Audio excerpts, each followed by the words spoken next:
biodiversité pourrait rendre service à l'agriculteur. Un projet financé par le ministère de l'Agriculture et mené par Arvalis Institut du Végétal ainsi que 9 autres partenaires vise à étudier la biodiversité en milieu agricole et les auxiliaires de culture.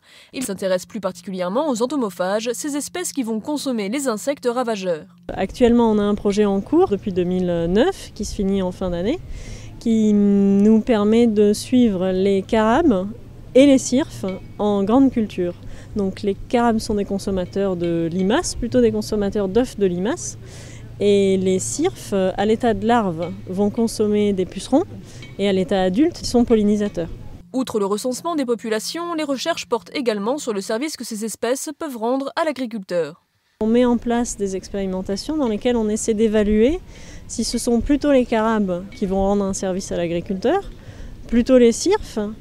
Est-ce qu'ils vont rendre le même service et est-ce qu'ils vont rendre ce service au même endroit de la parcelle? C'est-à-dire, est-ce que mon service est identique, que je sois en bordure de la parcelle, au bord de mon aménagement en herbé, que si je me trouve au milieu de la culture.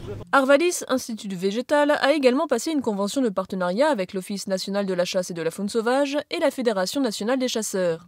Ensemble, ils développent des projets visant à mieux connaître les pratiques favorables à la petite faune de plaine. Est-ce qu'on va jouer simplement sur les pratiques ou est-ce qu'il faut jouer sur les aménagements ou sur l'organisation du parcellaire? Et a priori, on va plutôt avoir à travailler sur l'organisation du parcellaire et l'idée c'est de savoir comment on fait pour que ce soit favorable aux agriculteurs et à la petite faune de plaine. Donc la petite faune de plaine, c'est plutôt tout ce qui va être lagomorphe, lapin, lièvre, mais qui ne consommeront pas la faune auxiliaire, qui vont plutôt consommer des plantes.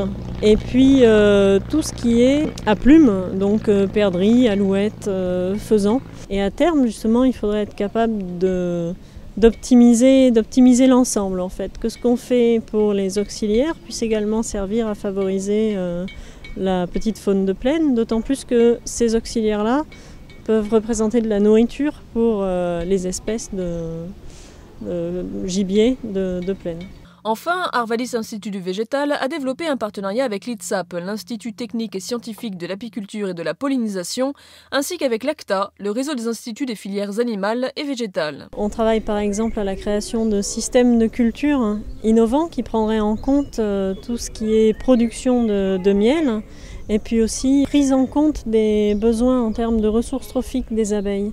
Or, dans les systèmes de grande culture, le parcellaire est parfois très étendu et les abeilles peuvent manquer de ressources une fois qu'elles ont écumé la culture en question.